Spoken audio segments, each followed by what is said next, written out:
बोलिया आज गोरी बोलिया के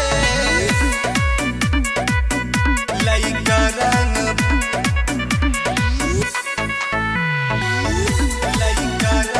बाज बोलिया जिला हिली ना कमर दे अथा के गोरे बाटे गरमी से गीला फराक भइल बाटे जिया अरे हटा बहुत गर्मी बा हिली ना कमर दे अथा के गोरे बाटे गरमी से गीला फराक भइल बाटे स्टेजवा पे रोई का चिल्ला के अरे नारे रात भर नचाई है सो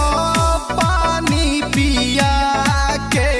अच्छा। लइका रंग बाज गोरी बोलिया जिला के लइका रंग बाज गोरी बोलिया जिला के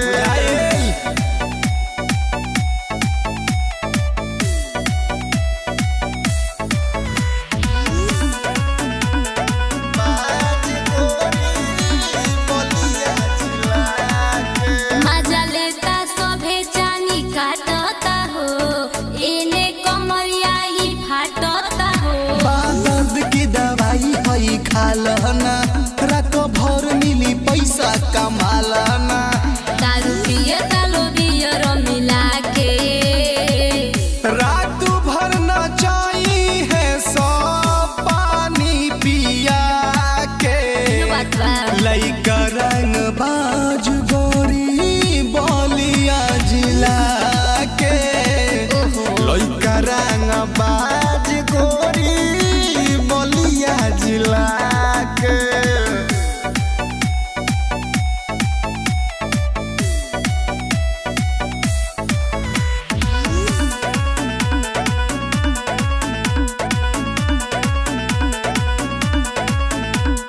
गोली बंदूक से डर लागता